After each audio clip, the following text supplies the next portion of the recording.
In today's playthrough, I'm going to play the Mamoswine-line in Pokemon HeartGold, and I'll be honest with you, I'm a little bit worried about this playthrough. These Pokemon haven't done well when I've played them in the past, and Swinub is not really a good Pokemon to start out as. Number one, it has a slow growth rate, which is terrible for solo challenges. Its base stats are quite honestly abysmal. It has 50 HP, attack, and speed, 40 defense, and 30 special attack and special defense.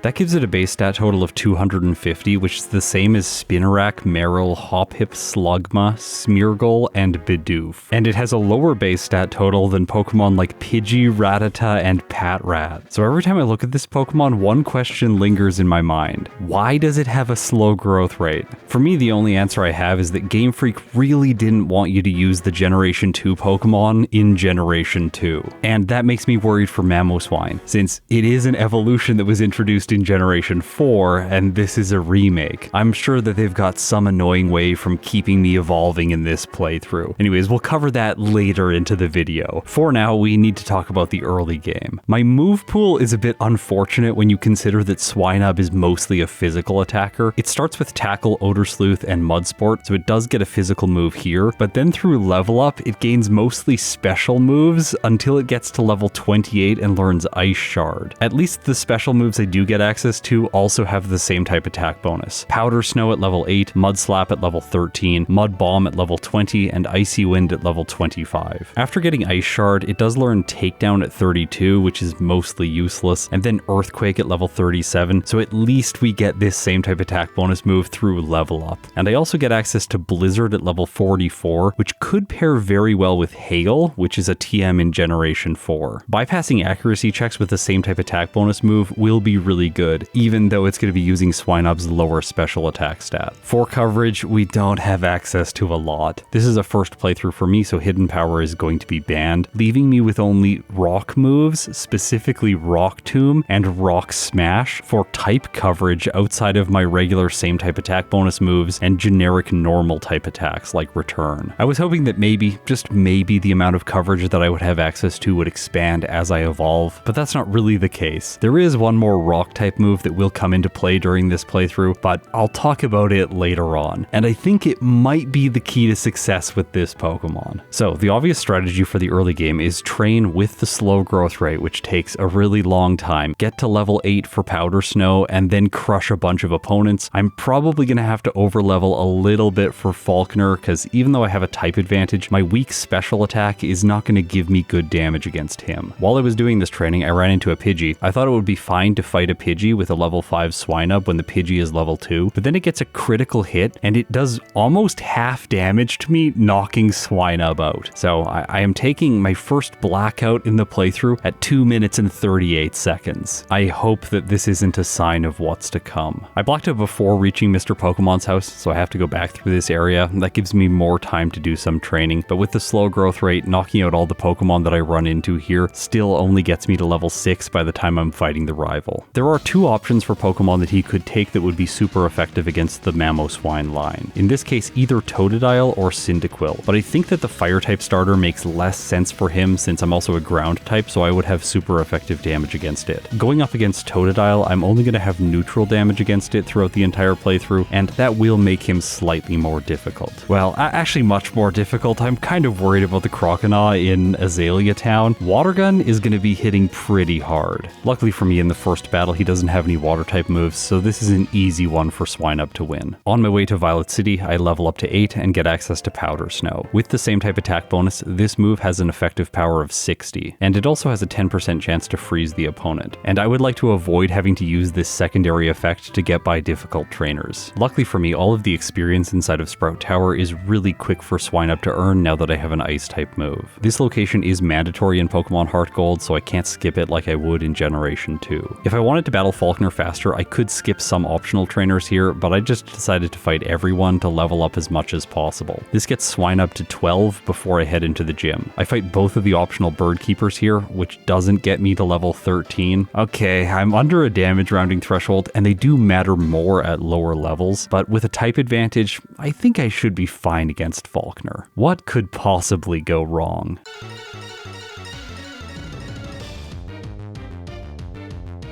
Well, I could not one-shot the Pidgey, as a result it does chip damage with Tackle. This is just annoying. At level 13 I learned Mud Slap in the place of Mud Sport because that move is useless, and then I move on to the Pidgeotto. In this case, I freeze right away with Powder Snow, and I was so happy. I knew that this was going to be the win. However, then the Pidgey defrosts, it starts using Roost, so it's taking neutral damage from Powder Snow, and then I'm just not able to do enough damage, and as it heals up, it slowly chips away at Swinub and eventually finishes me. Okay, so Pidgey didn't go for Sand Attack, and then Pidgeotto got frozen, but I still lost. This is not looking good. I tried again, and it's roughly the same as it was the first time. I'm just not doing enough damage to the Pidgeotto, and its gusts do a decent amount to Swinub, since they are special and my special defense is lower than my physical defense. Unfortunately, in this battle, I'm not able to freeze along the way. As a result, the Pidgeotto finishes me again, and then I decided to go and do a few other things before coming back to Falkner. I'll pick up the Hardstone. This will be useful after the Flying type gym because I don't have access to any Rock type moves now. I also pick up Rock Smash, but I want to avoid teaching this even though its base power is 40, and it would do neutral damage to Falkner's Pokemon and also be physical, plus it has good synergy with its secondary effect, lowering defense 50% of the time. The issue with teaching Rock Smash is that it's an HM move, so I would not be able to forget it until I arrive in Blackthorn City, massively constraining my moveset throughout the middle section of the game, even the early section of the game. I don't think Rock Smash is going to be useful after Falkner. Instead, I'm going to solve him by training a little bit more. At 13 over a damage rounding threshold, I think I should be able to pull it off, even if I have to reset a few more times. Here we can see just how much damage rounding thresholds matter in the early game, because before, his initial Pidgey was surviving with a decent amount of health, but now over the damage rounding threshold, I one-shot his lead, avoiding damage from it and the possibility for Sand Attack. Pidgeotto gets a critical hit right away with Gust, so unfortunately, this is not the fight for me. It also looks like I have to 3-shot his ace, which gives him the possibility for using Roost. But instead of just losing and resetting here, I think I'm going to take the Blackout and slowly gain experience from knocking out the Pidgey. This is not the most efficient way to train, especially because if I roll worse damage, I can still 2-shot his first Pokemon, which happens in the next fight. If this was always a one-hit, then Blackout training here would be a lot more efficient. But I'm not going to have to rely on it, because this time Falkner just chooses not to use Roost. Because of that, I attack 3 times with Powder Snow, just barely surviving the gusts with 9 HP, and Swinub defeats the first gym leader. Okay, let's summarize the early game because I think it's going to put in context what's coming up for us in Azalea Town. With a type advantage, I lost to a wild Pidgey that was level 2. And then with the same type advantage, I wasn't able to beat Falkner very easily, taking a total of 4 faults in this section of the game because of Flying type Pokemon. Now, I do have a type advantage against Bugsy's Scyther, and I'm also going to get a move that's very good against it. But then I have to go up against the rivals team, and I am so worried about that fight. For this reason, on my way to Union Cave, I fight a bunch of trainers to gain as much experience as I can. Outside of the cave, I pick up the Shell Bell so that I can gain back small amounts of health every time I do damage. In the basement of Union Cave, I pick up Rock Tomb, which is the move that will be fantastic against Scyther. I teach this in the place of Odor Sleuth because it makes sense to have it right now. I continue my training in the cave against this Fire Breather specifically, and here I get poisoned. Unfortunately, I did not have an item to heal this status condition. I could have left the cave and backtracked to the Pokemon Center just outside, although there's only one more mandatory trainer here, and I wanted to try to fight him. But I saved before because he has a Slowpoke, and I don't have any moves that are particularly good against it. Because I'm taking chip damage every turn, and the Slowpoke is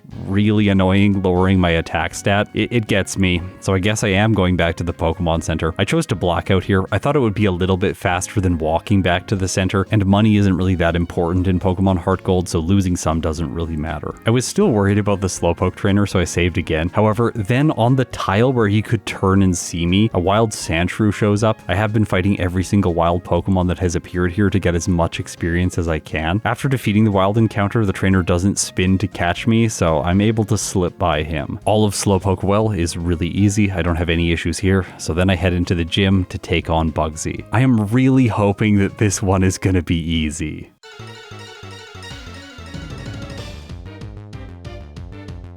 His lead is Scyther, and I have 4 times damage with Rock Tomb. Also, it lowers speed, so after the Scyther uses Leer on turn 1, it has its speed decreased by 1 stage to 28, which means Swinub is faster. I knock it out with my follow-up Rock Tomb, and from there I can easily take care of the Metapod as well as the Kakuna. Even if his final Pokemon poisoned me with Poison Sting, I would have been fine. I've gained back health using the Shell Bell throughout the rest of the battle. So this was an easy fight as I was expecting. But the real boss in Azalea Town is going to be the rival. He has a Ghastly, a Zubat, and a Croconaw. The Ghastly is immediately problematic because I don't one-shot it with Rock Tomb, instead I just miss. This is the problem with using Rock-type moves. Ghastly goes for Curse, and because of this status condition, I'm going to lose. There's no way I knock out the Croconaw fast enough. But I wanted to get a sense for how much damage I would do to it and how much damage I would take from it. So I decided to continue playing, and things do not look good. Rock Tomb does pathetic damage, and Water Gun is doing about half. I took a reset here, but I definitely should have blacked out so that I kept the experience from the Ghastly. And I think there is an argument to be made for fighting the rival over and over again, trying to luck through with, say, a critical hit or a freeze, while doing that, also knocking out the Ghastly and gaining trainer boosted experience. If I want to train, I can also fight Anthony and then grind on wild Pokemon in this patch of grass or inside of the cave, which is what I end up doing since I have a type advantage here. I grind just one more level to 20 where I learn Mud Bomb in the place of Mud Slap. While this move isn't guaranteed to lower accuracy, it has a 30% chance to do so, and I think that this has to be my solution for the Croconaw. Since this is a luck-based strategy, I'm gonna blackout train against the rival because every time I fight him, I'll have a chance to win with the lucky strategy, and if I don't, at least I'm making progress towards the next damage rounding threshold. I had 3 more blackouts until the Croconaw was completely useless due to Mud Bomb. It hit with 1 Water Gun, doing a ton of damage. Luckily for me, I survive and then I knock it out. I move on to the Zubat, and here Powder Snow is super effective, so I 2-shot and defeat the rival. This was a rough Azalea Town, but I wasn't delayed quite as much as I was expecting. And now I think that things are going to start getting easier for Swinub. It's going to get some major moveset upgrades in the next section of the game. Inside the forest, I can talk to the Move Tutor and teach it Headbutt in the place of Tackle. Finally, we have a spammable and reliable physical move. But I also get access to an amazing special move through Voltorb Flip, because I can get myself the Ice Beam TM, which after the same type attack bonus is going to have a ridiculous effective power at this point in the game. I also use my coins to buy Abra, Dratini, the Substitute TM, the Rest TM, then the Ice Beam TM, and finally the Silk Scarf and the Metronome. I taught Ice Beam inside of the gym, and I fought some of the trainers here, but I didn't think my level was quite high enough to take on Whitney right away, so instead I went north of Goldenrod City to fight more trainers and level up a little bit more before coming back to her. Also, getting access to Dig inside of the National Park will give me a way to break Miltank's rollout combos, which is a big advantage against the normal type specialist. Although, to get to the National Park, I have to make it by this Fire Breather, who has 2 Magmar, and unfortunately after saving, he does catch me. Now, if you're not looking at the screen, maybe just look over for a second. I really want to emphasize how many times Mud Bomb misses. Once, twice, after I get poisoned by Smog, 3 times, then I get my accuracy lowered with Smoke Screen, so of course, Mud Bomb misses again, and yeah, I lose to the Magmar without doing any damage. Okay, this playthrough is as rough as I was expecting that it was going to be. I dodge the Fire Breather after resetting, and then head into the National Park. Here I can pick up the Quick Claw, which is useful for slow Pokemon like Swinub, and then I also grab the Dig TM, which I teach right away in the place of Mud Bomb. I go back for revenge against Fire Breather Walt. This time with Dig, I have a reliable move that is super effective, and I can one-shot his fire types. Well, I would have one-shot both of them if the first one's Flame Body didn't activate and burn me, reducing my physical damage for the second one. I then have my accuracy lowered. Oh no, am I gonna lose this again? Luckily I don't. Headbutt hits and the Magmar goes down. That victory doesn't really boost my confidence though. I'm still worried about Whitney. Something is probably gonna go wrong.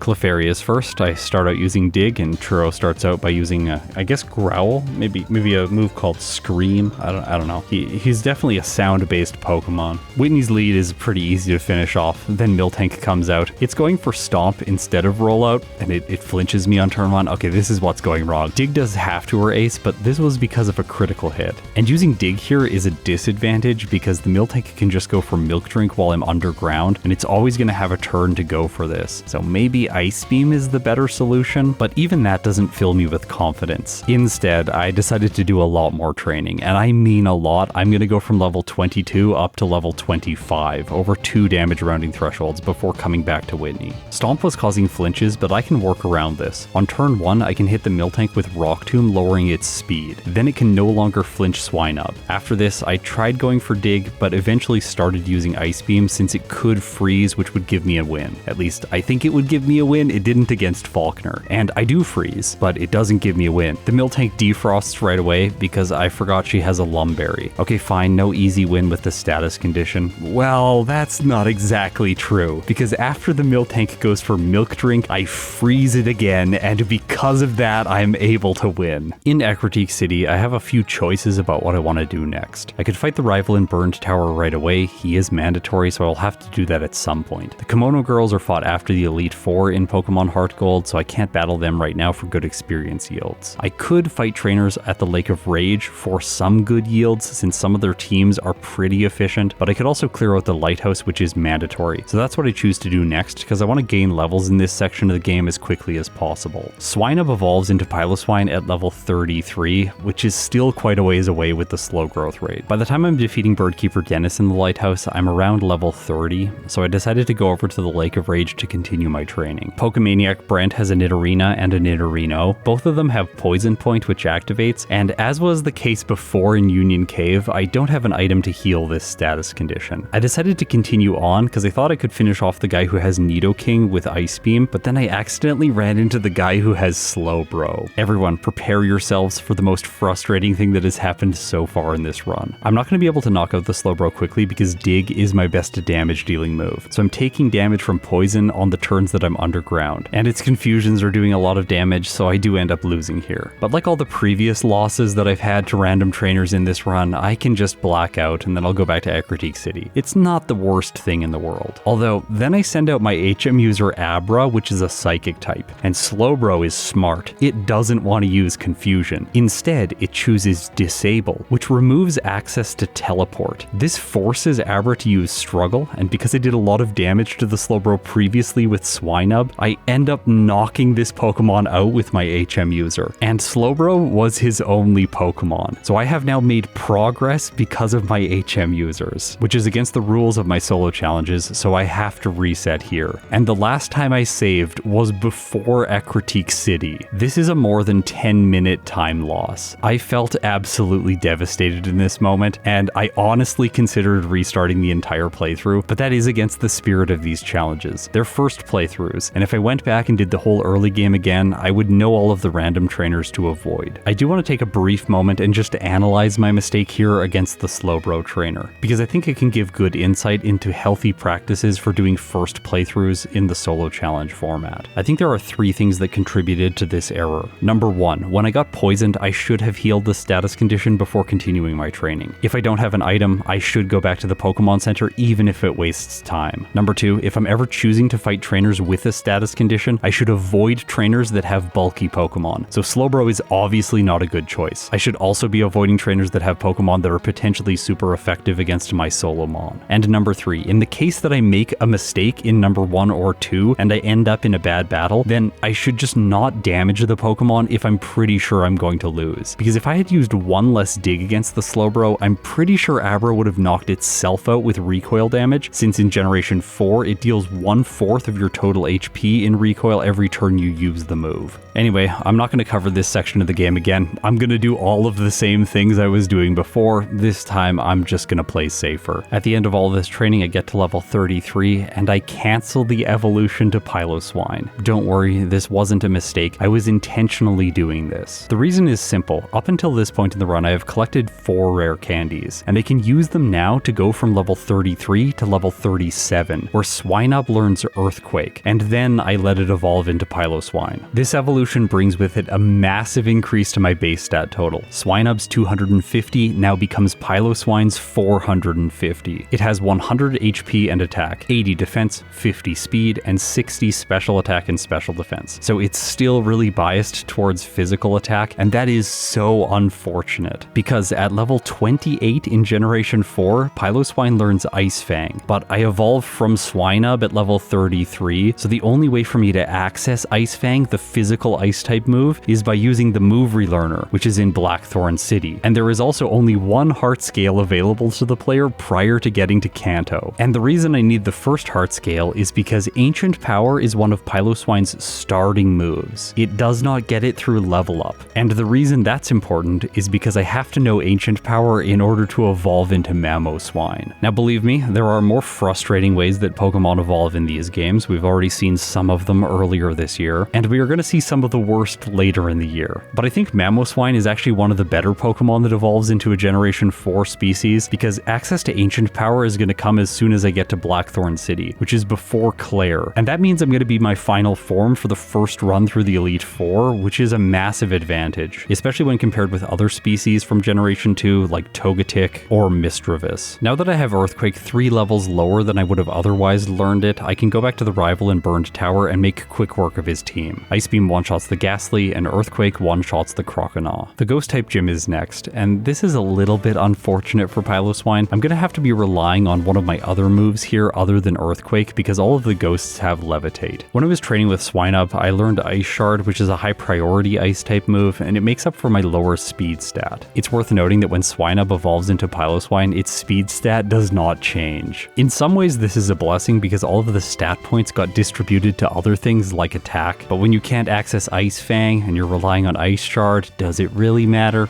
I'm not sure. One of these battles against the ghosts in the gym ends up being pretty close because of Curse. However, I just barely scraped through with 4 hit points remaining. At least Piloswine is no longer losing to random trainers, but maybe it's gonna struggle against Morty.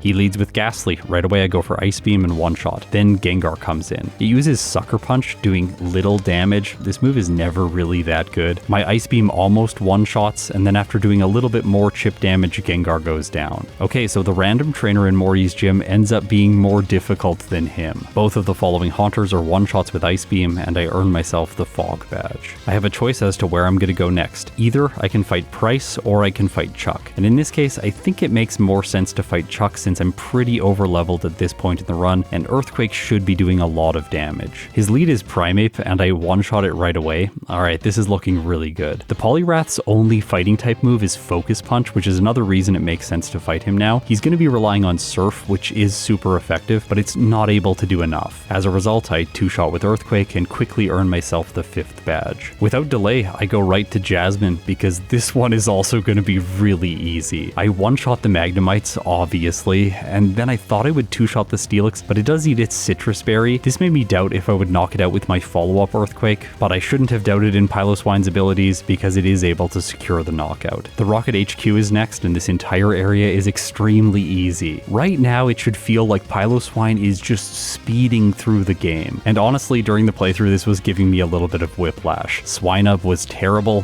and now Piloswine is just dominating. Price does have water Pokemon, but both of them lack water-type moves. Earthquake one-shots the Seal, I two-shot the Piloswine, Dugong comes in last, and Earthquake just barely doesn't get the one-shot, so I do take some damage from Aurora Beam, but the Ice-type luckily resists the Ice-type, so this is neutral. Piloswine shrugs it off, and then I knock out his last Pokemon, earning myself the 7th badge. In Pokemon Crystal, I could go to Blackthorn City next, because that way is clear after you defeat 7 gym leaders. But in Pokemon HeartGold, you have to finish off the Radio Tower first. This means the Nevermelt Ice, as well as the evolution to Mamoswine, are still gated off. Luckily for me, special damage with Ice Beam is more than enough to manage Executive Petrol. Then in the Underground against the rival, I one-shot the Golbat, avoiding confusion. He sends in Feraligatr next, but its best move is Water Gun, and it doesn't do enough damage. I two-shot with Earthquake, and then the rest of his team members are simple. The final Executive has a bunch of Pokemon that are weak to Earthquake, with the exception of Coughing, but I can just Ice Beam it. I fly back to Violet City and head south towards Union Cave. If you surf on this patch of water, then you can grab yourself the hidden heart scale, and then I pass through Ice Path, collecting the Nevermelt Meltice and use the move reminder to teach Ancient Power to Piloswine. South of Blackthorn City, I train 1 level to 48 and evolve into Mamoswine. This evolution does increase my speed stat, from base 50 to base 80. Mamoswine also has 110 HP, 130 attack, 80 defense, 70 special attack, and 60 special defense. So this time around, special defense was the stat that didn't increase. Before fighting Claire, I can loop around this little rocky extrusion and talk to this guy. His name is Santos, and he gives me the soft sand, so now I can increase Earthquake's damage by 20%. By the way, in Generation 2, he gives you the spell tag instead, which is a little bit of a weird switch up. It does delay the access to the soft sand in this game, which is annoying for ground type Pokemon. In Generation 2, you can technically get it right after you beat Morty and get access to Surf outside of battle, but most Pokemon that are going to use the item end up picking it up after Chuck. With Mamoswine, I'm not going to use it right away. Instead, I'm going to be using the Never Meltice since dragon types are on the menu.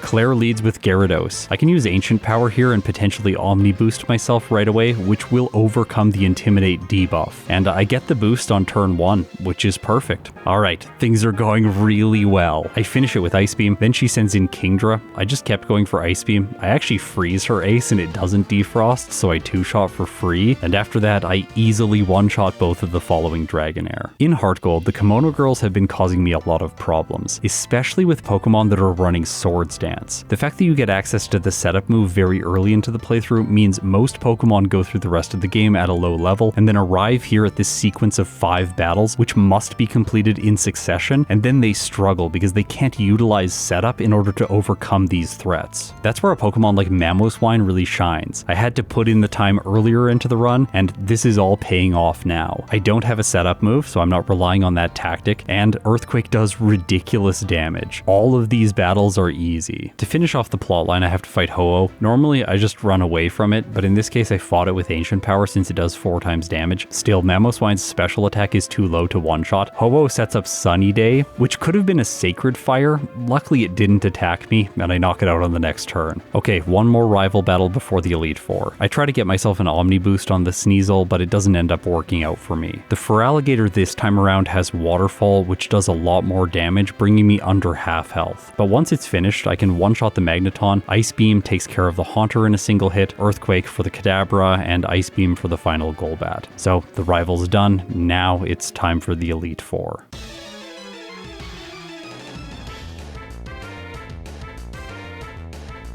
I played really sloppily against Will. Xatu is first. In this case, I use Ancient Power trying to get Omni Boosts, but I don't get them and I have to 2-shot, being confused in the process. Luckily, Mamoswine just snaps out of confusion and then 2-shots the Slowbro, which only went for Amnesia. I continue playing sloppy, trying to get Omni Boosts using Ancient Power against Jinx, which makes me take 2 turns to knock it out when Earthquake clearly would have 1-shot. And then I misclick on Earthquake for the final Xatu, doing nothing on turn 1, getting taken to orange health. Here's the thing though, if I had just used Ice Beam against the first Xatu, I would have one-shot it, since Ice Beam one-shots his ace. In the end, even with a ton of mistakes, this battle was really easy. Koga's next, and he's a poison type specialist. As a ground type Pokemon, I was pretty confident here. I critical hit the Ariados, then the Fortress takes time. It's annoying, it likes to use Protect. I 2-shot with Earthquake after that and move on to Venomoth. This fire type Pokemon could be a little bit scary. I went for Ice Beam, he full restores it, he does poison Mamoswine, which has been devastating in the past, but after I knock out the Venomoth, I can just one-shot the following Muck and move on to Crobat. My health is getting low, his ace is faster and sets up double team, but then Ice Beam hits, and with the Never Melt Ice and boosted damage, plus the same type attack bonus, it does more than enough, and Koga's final Pokemon faints. Fighting types, they weren't a problem against Chuck, and they're not going to be a problem here. Physical damage for the Hitmons means all 3 of them are one-shots and they don't do any damage, leading to his ace Machamp. Then, Earthquake just barely doesn't one-shot and it is able to use Cross Chop, luckily not scoring a critical hit. So the Machamp goes down over 2 turns and I one-shot the final Onix. Overall, a really easy battle. I was hoping that we would go 4 for 4, and that seems very likely because unlike Generation 2, the Umbreon does not have Sand Attack. Double Team is just nowhere near as good. Then she sends in Houndoom because it's a fire type, but Earthquake just just one-hits it. Vileplume is taken care of with Ice Beam. Gengar comes out. I can't one-shot, and it does use Focus Blast, doing more than half. But then she gets caught trying to heal it, and I two-shot. Ice Beam finishes the Murkrow, and yes, Mamoswine was able to go 4 for 4. But what about Lance?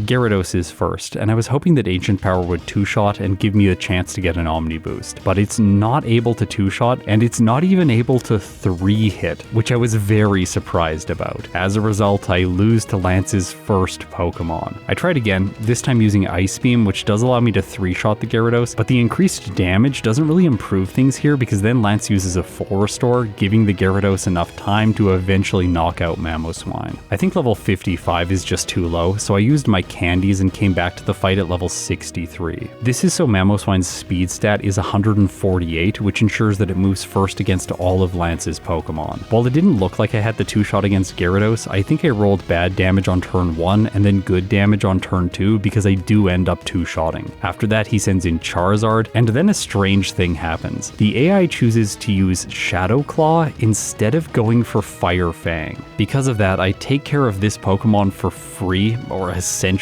for free, and then from there Ice Beam one-hits all of the Dragonites as well as the Aerodactyl. That means that this playthrough is a rare instance where Gyarados was the most difficult Pokemon that Lance has. The Cantonian gym leaders are all really easy for Mamoswine. The Ice typing gives me a solution to Erica. I have strong physical moves to take care of Sabrina, even though she does do some damage with her Alakazam's Energy Ball. I should note here that my Mamoswine is speed tied with the Alakazam, so there's the potential for this fight to go wrong, but it doesn't in this case. I thought that maybe Misty would cause problems. By this point in the run, I should have been using the Soft Sand, but I still was holding the Nevermelt Ice just because I didn't want to waste time opening my bag and exchanging items. Even without the increased damage, Earthquake is just enough for this fight, so that's another easy gym leader behind me. And the spree continues from here because Surge, Brock, Blaine, and Janine don't really stand a chance. But I think that Blue might have the potential to end Mamoswine's streak.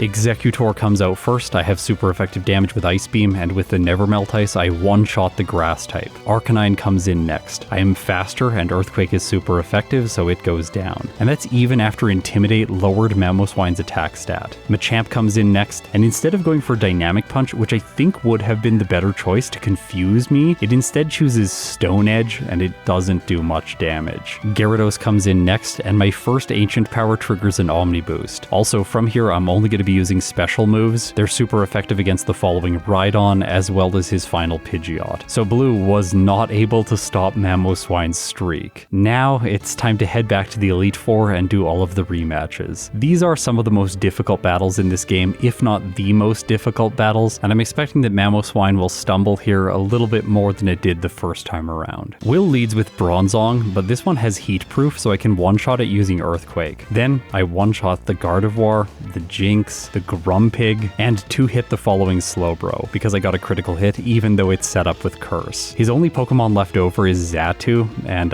like the first time around, Ice Beam one-shots, so this was an easy fight. Koga does a little bit better than Will. He's able to use a Fly with Crobat, bringing Mamoswine down to orange health, but he only has Muck remaining after that, and then Earthquake just one-hits. The performance of the Elite Four continues to improve, because Bruno's next, and this time Earthquake isn't doing enough damage to one-shot the initial Hitmontop, but it used Close Combat, so it takes more damage on turn 2. While I can one-shot the Hitmonchan and the Hitmonlee, the Hariyama is a different story. This allows it to use Low Kick, which has max power, 120 against Mamoswine, because this is a really heavy Pokemon. As a result, this ends up being my first reset during the Elite Four. I had a little bit of a weird solution to Bruno. Turn 1, I can go for Ancient Power and hope for an Omni Boost, then I will one-shot everything else, plus I know that the Hitmontop's going to go for Close Combat, so even if I don't get the boost, I'll then just knock it out on turn 2 using Earthquake, which would have been a 2-shot anyway. This just gives me the 10% chance to instantly win the fight,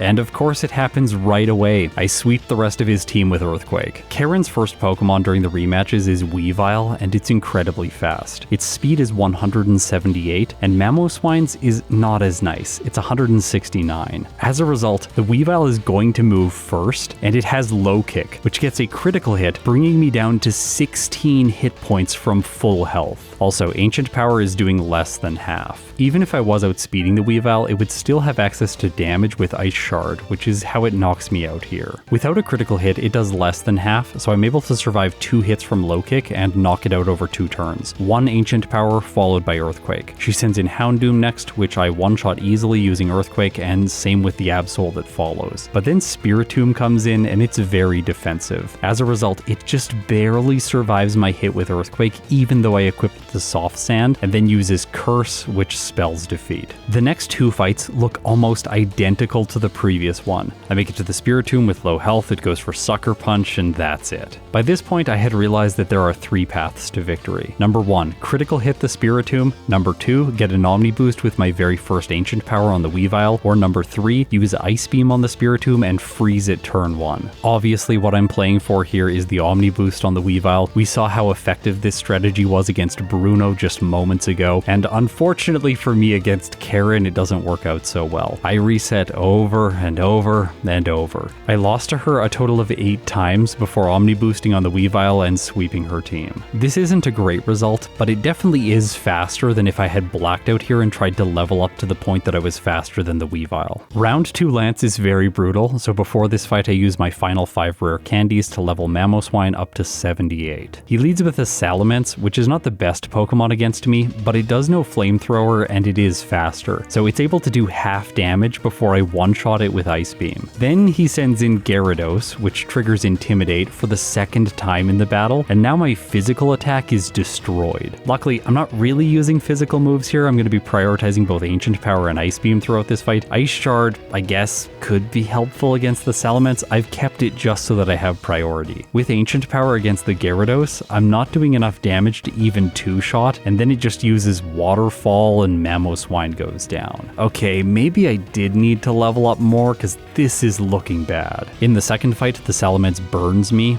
That's bad. I tried using Ice Shard against the Salamence to see if this would have enough damage, but it doesn't. So either way, at the beginning, I'm going to get hit by 1 turn of damage, unless I'm able to critical hit the Salamence using Ice Shard. That's the only way by it, avoiding a Flamethrower. If I'm not able to survive the Flamethrower followed by Waterfall, then what are my options? Well, it comes back to Ancient Power. This is why I've held on to Ancient Power. It allows me to solve problems faster than doing a bunch of extra training to, say, outspeed the Salamence. This isn't too far away. If I black out once and then level up like 2 or 3 more times, I think that I would be able to move first, since right now my speed stat is 182. I only need 5 more points. That said, there's some risk there. What if beating the entire Elite Four again does not get my speed to the threshold that I need to move first? Then I would have to black out for a 2nd time and fight all of the members again. And some of that training might be inefficient because I could over level. Instead, Ancient Power provides me a quick, although luck-based solution. Turn 1, Ancient Power on Salamence, hopefully getting an Omni Boost. Then, turn 2, knock it out with Ice Shard and sweep the rest of his team after receiving the Omni Boost, because the defense boost will allow me to just barely hang on through a Waterfall. At least, that's my theory. It took a little while to get the Omni Boost. I lose to Lance 4 times total before I get it, and then I knock out the Salamence with less than half health. So, can I survive the Waterfall? Yes, I can, with 24 hit points. Then I have to face Charizard, but I have 4 times damage with Ancient Power and I one-shot. From there, I'm faster than everything else and I have 4 times damage with Ice Beam, so I sweep through the rest of Lance's team, and now there is only 1 trainer left. Red at the top of Mount Silver.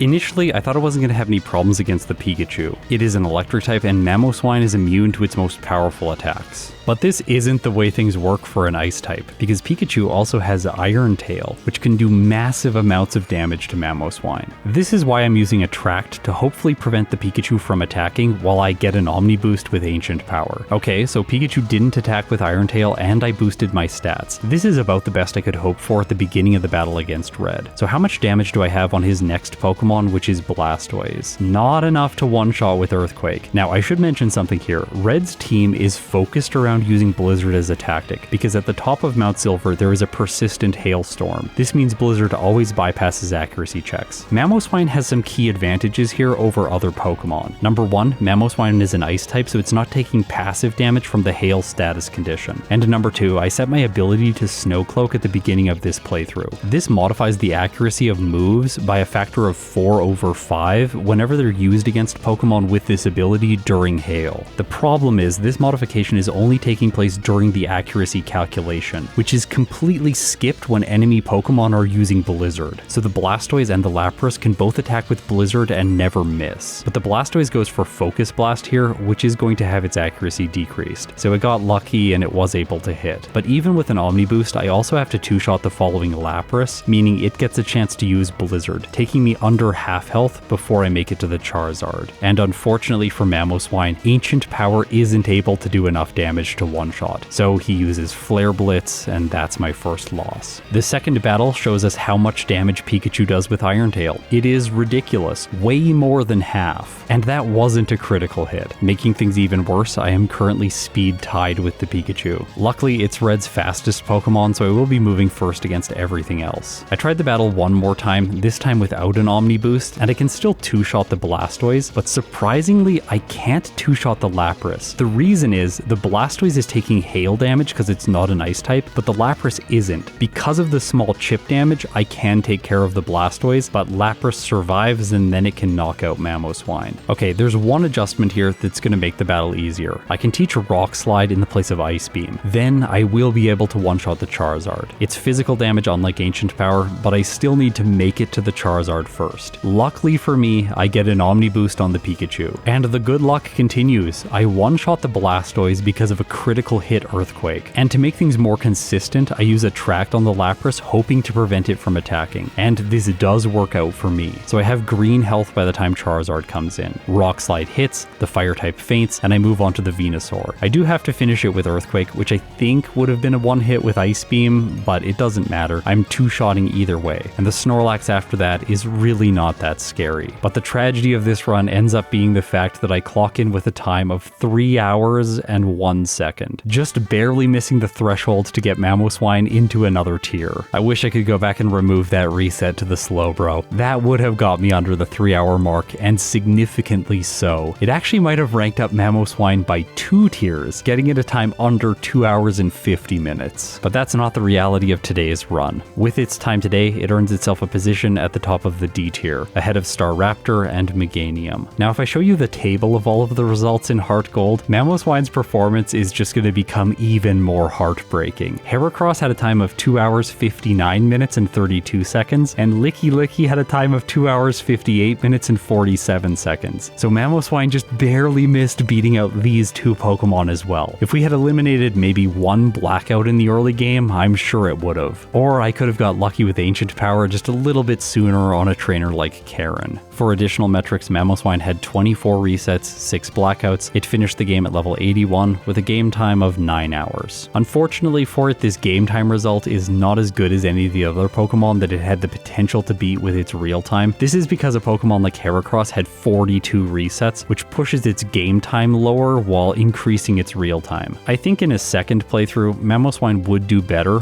but I don't think that it would outperform a Pokemon like Heracross, especially not after optimization. Filtering the tier list for slow growth rate Pokemon, I have only played 4 so far: Mewtwo, Heracross, Mamoswine, and Rhyperior. Mamoswine and Heracross are right in the middle of these two. Obviously Mewtwo outperformed, and Rhyperior was not very good. It did play better than I thought it would, but it's still a rock ground type, and that exposes it to a lot of significant threats. I think in terms of slow growth rate Pokemon, it makes sense that Mamoswine is here. Mewtwo and Heracross are both single stage Pokemon. Rhyperior is an evolutionary line with a worse defensive typing, whereas Mamoswine has a better defensive typing, which is ridiculous to say since it's an ice type, although it doesn't take 4 times damage from the moves that Rhyperior does. There are a lot of water types in these games. And while starting as Swinub is painful, once evolving into Piloswine and then getting the earlier evolution into Mamoswine when compared with Rhydon evolving into Rhyperior, that really gives Mamoswine the edge. Honestly, as far as a slow growth rate Pokemon goes, this was a bit better than I was expecting. Not Swinub, that thing was absolutely terrible, but both Piloswine and Mamoswine impressed me today. If you support me on Patreon or through YouTube memberships, thank you so much, it means the world to me. Now, if you've made it this far, you're incredible. I'll see you in my next video.